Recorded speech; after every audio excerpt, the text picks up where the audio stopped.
Ladies and gentlemen, I'm delighted that the Australian Superfine Wool Growers Association conference is taking place in Launceston, and knowing at first hand just how wonderful Tasmanian hospitality is, I only wish I was there with you. Now, I have fond memories of visiting the Lena Vale sheep stud in Sorrel back in 2012, where the sheep seemed to be extremely energetic, along with an equally energetic farm dog called Zig, which proved to be extraordinarily competent at walking across the backs of the sheep. This, I have to say, was not mirrored by my ability to stack fleeces. I also remember the Thornbury family and other local farmers telling me that the campaign for wool was vitally important in getting across the message about the remarkably fine merino produced in Tasmania, and I am sure that is still the case.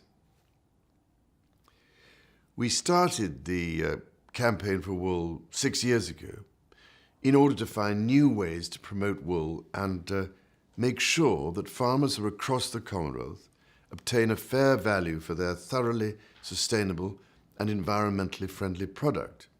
So it is particularly heartening to see things going so well, with prices a great deal more realistic than they were back in 2010. Now, I very much hope this means that you and everyone else whose livelihoods depend on wool can feel a bit more secure about the future. The progress that has been made is a great tribute to all those in the global industry who have worked so hard to re-establish the credentials of wool, from farm to fashion and lifestyle.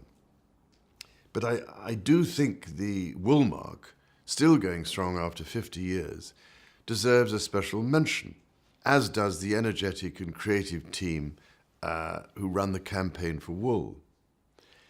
They seem to manage to have sheep popping up in the most unlikely places, from London Savile Row to Admiralty House in Sydney, and drawing a lot of attention that they certainly don't get when they are on farms. Now, I'm sure I don't need to remind anyone in this gathering about the ecological advantages of wool, but not everyone seems to have got the message. So I am looking forward to hosting the inaugural wool conference, the Davos of wool, this autumn at Dumfries House in Scotland. We are going to bring together the leading figures from the world of wool to examine the economics of this natural fibre as a global natural resource. And we are also going to engage with several important global retailers who have somehow not yet discovered the environmental advantages of wool. It should be a great event and another good opportunity to promote wool as a wonderfully versatile, sustainable, and above all, natural fibre that doesn't actually catch fire. So I hope, ladies and gentlemen, you all have a very successful conference.